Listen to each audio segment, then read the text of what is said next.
ಶಾಂತೇಶ್, ಇದೇ ನಿನ್ನ ಅಸಭ್ಯ ವರ್ತನೆ. ಬರಬರ್ತಿ ಈ ಮನೆಯನ್ನು ಬಹಳ ಕೀಳಾಗಿ ಕಾಣುತ್ತಿರುವಿ. ಸಂಪ್ರದಾಯಸ್ಥರ ಮನೆಯಲ್ಲಿ ಕುಳಿತು ಈ ರೀತಿ ನೀನು ಕುಡಿಯುತ್ತಾ ಕುಳಿತಿರುವಲ್ಲ, ನಿನಗೆ ನಾಚಿಕೆ ಆಗುವುದಿಲ್ಲವೇ? Welcome inspector, welcome. ನಾಚಿಕೆ ಎನ್ನುವ 3 ಅಕ್ಷರ ಅರ್ಥ ನನಗೂ ಚೆನ್ನಾಗಿ ಗೊತ್ತಿದೆಯಾ? ನಾನು ಈ ರೀತಿ ಕುಡಿಯೋದು ತರವಲ್ಲ, ನಿಜ. ಆದ್ರೆ ಏನು ಮಾಡದೆ, ಕುಡಿಯದಿದ್ದರೆ ನನ್ನ ಮನಸ್ಸಿಗೆ ಶಾಂತಿ ಇಲ್ಲ, ಕುಡಿಯೋದನ್ನು ಬಿಟ್ಟರೆ ನಾನು ಬದುಕುವಂತಿಲ್ಲ. ಒಂದು ರೀತಿ ಈ ನನ್ನ ಹಾಳು ಜೀವನ ಸಾಕಿದ ನಾಯಿಗಿಂತಲೂ ಕೀಳಾಗಿ ಬಿಟ್ಟಿದೆ ಇನ್ಸ್ಪೆಕ್ಟರ್, ಕೀಳಾಗಿ ಬಿಟ್ಟಿದೆ. ಸಾಕು ಮಾಡು ನಿನ್ನ ಕಣ್ಣಿನ ನಾಟಕವನ್ನು. ಇಷ್ಟು ದಿವಸ ನಾನು ನಿನಗೆ ಒಳ್ಳೆಯವನೆಂದು ಭಾವಿಸಿದೆ. ಆದರೆ ನೀನು ಹಣಕ್ಕೆ ಆಸೆ ಬಿದ್ದು ಶ್ರೀಮಂತ ಮನೆಯನ್ನು ಹೆಣ್ಣನ್ನು ಹಿಂಬಾಲಿಸಿ ನನ್ನ ಮನೆ ಮರ್ಯಾದೆಯಲ್ಲಿ ಇಡೀ ತುಂಬಿದ ಸಭದಲ್ಲಿ ಕಳೆದಿದ್ದಲ್ಲದೆ ಮತ್ತೆ ನೀನು ಈ ರೀತಿ ಕುಡಿಯುತ್ತಾ ಕುಳಿತಿರುವಲ್ಲ, ಈ ನಿನ್ನ ದೃಷ್ಟಿಯಲ್ಲಿ ನನ್ನ ಮನೆಯ ಸರಿಯ ಅಂಗಡಿಯಾಗಿ ಕಂಡಿದ್ದೇನು. ಆಶ್ರಯ ಕೊಟ್ಟರ ಮನೆಯಲ್ಲಿ ನಿಷ್ಠೆಯಿಂದಿರಬೇಕು ಹೊರತು ಈ ರೀತಿ ತಪ್ಪು ದಾರಿ ಹಿಡಿದರೆ ಮುಂದೆ ನಿನಗೆ ಮಹಾಪಾಪ. ಶಾಂತೇಶ್, ಅನಂತ್, ಅರ್ಥವಾಯ್ತು ನಿನ್ನ ಮಾತೆಂದು ನನಗೆ ಅರ್ಥವಾಯ್ತು. ಆಶ್ರಯ ಕೊಟ್ಟವರ ಮನೆಯಲ್ಲಿ ನಾನು ಶತ್ರುವಾಗಿ ವರ್ತಿಸಿಬಿಟ್ಟೆ. ದಯವಿಟ್ಟು ನನ್ನನ್ನು ಕ್ಷಮಿಸಿಬಿಡಿ ಅನಂತ್.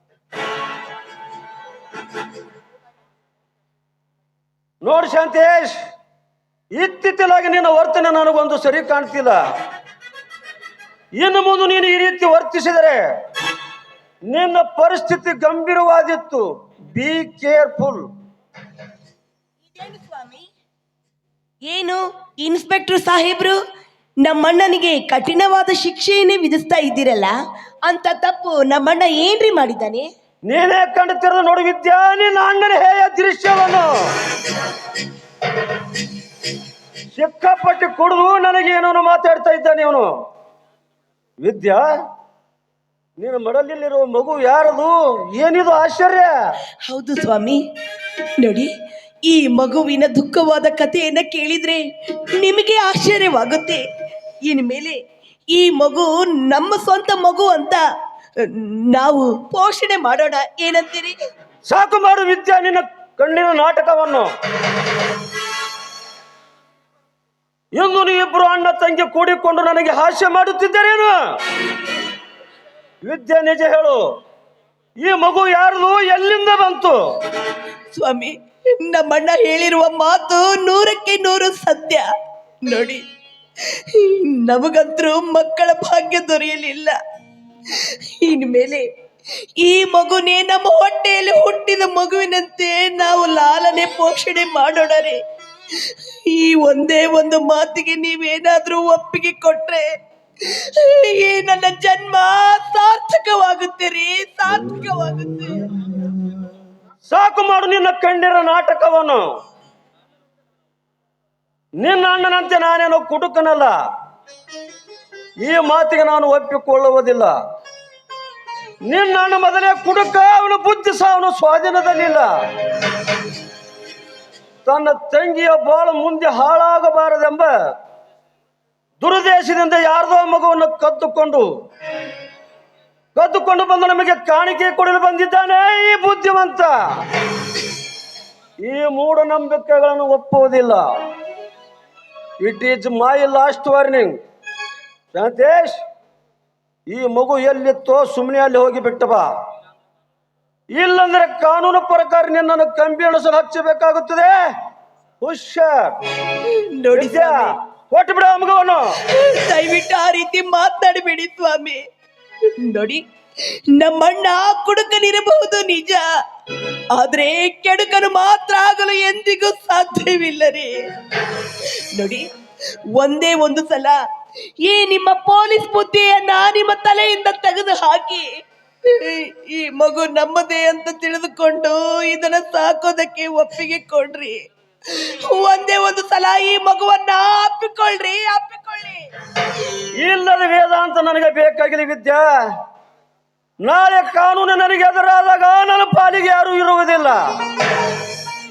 ಬೀದಿಯಲ್ಲಿ ಬಿದ್ದ ಮಕ್ಕಳನ್ನು ನಮ್ಮದೊಂದು ಒಪ್ಪಿಕೊಂಡರೆ ಬಂಜೆಂಬ ಹೆಸರು ನಮ್ಮ ದೇಶದಲ್ಲಿ ನೆಲೆಯೂರುತ್ತಿದ್ದಿಲ್ಲ. ನೋಡು, ನನಗೀಗ ಮಗುವಿನ ಅವಶ್ಯಕತೆ ಬೇಕಾಗಿಲ್ಲ. I don't have interest. ಅಲ್ಲರಿ, ಅಂದಮೇಲೆ ಇನ್ಮೇಲೆ ಈ ಮಗುವಿನ ಗತಿ ಹೇಗಿದೆ? ಖಂಡಿತ ನನಗೆ ಬೇಕಾಗಿಲ್ಲ. ಆ ಮಗು ನಿನ್ನ ಅಣ್ಣನ ಕೈಯಲ್ಲಿ ಕೊಟ್ಟು ಬಿಡು. ಅವನು ಎಲ್ಲಾದ್ರೂ ಹೋಗಿ ಜೋಪಾನ ಮಾಡ್ಲಿ. ತಂಗಿ ವಿದ್ಯಾ, ಅಣ್ಣ, ಅದು ಎಷ್ಟೇ ಆಗಲಿ ಪೊಲೀಸ್ ಬುದ್ಧಿ ಅಮ್ಮ. ಪ್ರೀತಿ, ಮಮತೆ, ವಾತ್ಸಲ್ಯ ಅಂದರವರಿಗೆ ಅರ್ಥವಾಗುವುದಿಲ್ಲಮ್ಮ, ಅರ್ಥವಾಗುವುದಿಲ್ಲ. ಹೌದು, ಪ್ರೀತಿ ಮಮತೆ ಅಂದರೇನು ಗೊತ್ತಿಲ್ಲದ ಕಡು ಪಾಪಿ ನಾನು. ವಿದ್ಯಾ, ನನ್ನ ಮಾತು ಕೇಳು. ನಿನಗೆ ನಾನು ಬೇಕೋ ಅಥವಾ ಮಗು ಬೇಕು? ಇವತ್ತೇಳನೊಂದು ತೀರ್ಮಾನವಾಗಲೇಬೇಕು. ಸ್ವಾಮಿ, ಸ್ವಾಮಿ, ನೀವ್ ಈ ರೀತಿ ಪ್ರಶ್ನೆಗಳನ್ನ ಕೇಳಿದ್ರೆ ನಾನು ಏನಂತ ಉತ್ತರ ಕೊಡ್ಲಿರಿ? ವಿದ್ಯಾ, ನಿನ್ನ ಕಣ್ಣೀರ ನಾಟಕ ನನ್ನ ಮುಂದೆ ಬೇಕಾಗಿಲ್ಲ. ನೋಡು, ನಿನಗೆ ನಾನು ಬೇಕಂದರೆ ಆ ಮಗು ನಿನ್ನ ಅಣ್ಣನ ಕೈಯಲ್ಲಿ ಕೊಟ್ಟು ಈ ಮನೆಯಿಂದ ಆಚೆ ಕಳಿಸಿಬಿಡು. ಇಲ್ಲಾದರೆ ನಿನ್ನ ಅಣ್ಣ ಹಾಗೂ ಆ ಮಗು ಬೇಕಾಗಿದ್ದರೆ ನನಗೆ ಹೇಳು. ನಾನೇ ಮನೆ ಬಿಟ್ಟು ಹೊರಟು ಹೋಗುತ್ತೇನೆ. ನೀವೇ ಹಾಯಾಗಿ ಕಾಲ ಕಳೆಯುವಂತೆ ಈ ಮನೆಯಲ್ಲಿ. ಅನಂತ್, ನಾನು ತಂದ ಮಗುವಿನಿಂದ ನಿಮ್ಮ ಸಂಸಾರ ಹಾಳಾಗೋದು ಬೇಡ ಅನಂತ್, ಬೇಡ. ತಂಗಿ, ನಿನ್ನ ಹಣೆ ಬರದಲ್ಲಿ ಮಕ್ಕಳ ಭಾಗ್ಯವಿಲ್ಲವಮ್ಮ, ಮಕ್ಕಳ ಭಾಗ್ಯವಿಲ್ಲ. ನಾನು ಆಸೆ ಪಟ್ಟು ಈ ಮಗು ತಂದಿದ್ದೆ ಬೇರೆ, ಇಲ್ಲಿ ನಡೆದ ಸತ್ಯ ಪರೀಕ್ಷೆನೇ ಬೇರೆ.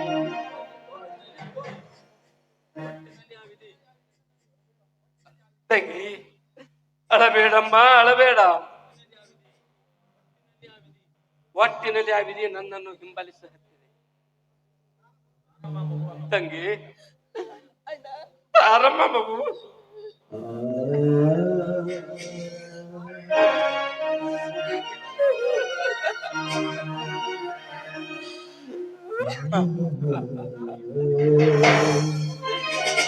ತಂಗಿ, ಎಷ್ಟು ದಿವಸ ನಾನು ನಿನ್ನ ಮನೆ ಅನ್ನದ ಋಣದಲ್ಲಿದ್ದೆ.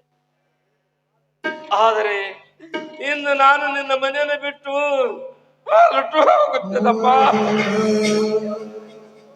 ಆ ದೇವರು ನಿಮ್ಮನ್ನು ಸುಖವಾಗಿ ಇಟ್ಟಲ್ಲಿ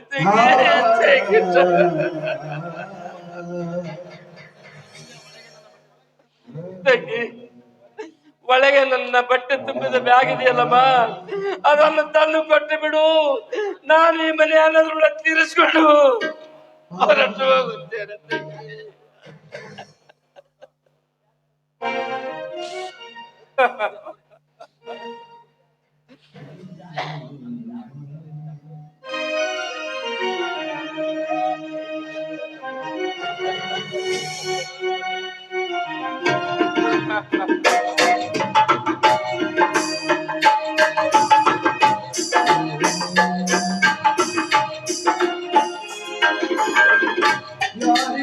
ಯಾರು ಯಾರು ಇಲ್ಲ, ಯಾರು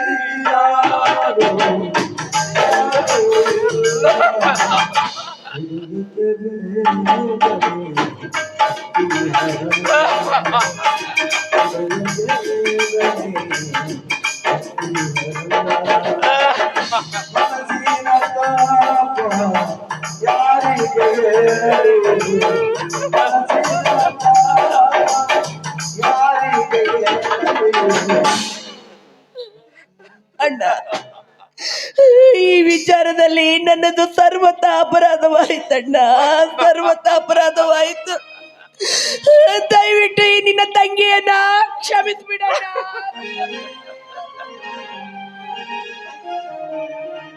ತಂಗಿ, ನೀನು ಅಳಬೇಡಮ್ಮ.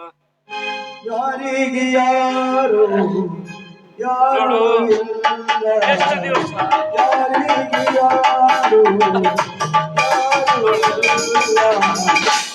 ಹೃದಯಕ್ಕೆ ತಂಗಿ,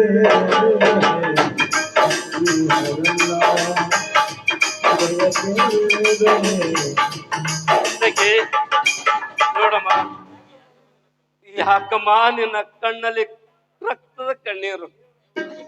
ದೇವರಂತ ಗಂಡ ನಿನಗೆ ಸಿಕ್ಕಿದಲ್ಲಮ್ಮ. ನಿನಗೆ ಗಂಡನ ಎದುರು ಈ ರೀತಿ ಕಣ್ಣೀರು ಹಾಕಿದ್ರೆ ತಪ್ಪಾಗುತ್ತದೆ ಅಮ್ಮ, ತಪ್ಪಾಗುತ್ತದೆ. ನೋಡಮ್ಮ, ಎಷ್ಟು ದಿವಸ ನಾನು ನಿನ್ನ ಮನೆ ಅನ್ನದ ಋಣದಲ್ಲಿ ಇದ್ದೆ. ನೀನೇನು ನನ್ನ ಕಡೆ ಚಿಂತೆ ಮಾಡಬೇಡಮ್ಮ. ನಾನು ಹೇಗಾದ್ರೂ ಮಾಡಿ ಬದುಕುತ್ತೇನಮ್ಮ, ಹೇಗಾದ್ರೂ ಮಾಡಿ ಬದುಕು. ತಂಗಿ, ಈ ಹಂಗಿನ ಮನೆ ಅನ್ನೋದಕ್ಕಿಂತ ವಿಂಗಡದ ಗುಡಿಯಲ್ಲಿ ಯೇಸು ಎನ್ನುವಂತೆ ಈ ಮನೆ ಅನ್ನದ ಋಣ ತೀರಿದ್ರೆ ತಮ್ಮ, ಮತ್ತೊಂದು ಮನೆ ಅನ್ನದ ಋಣ ಇದ್ದೇ ಇರುತ್ತದೆ ತಂಗಿ.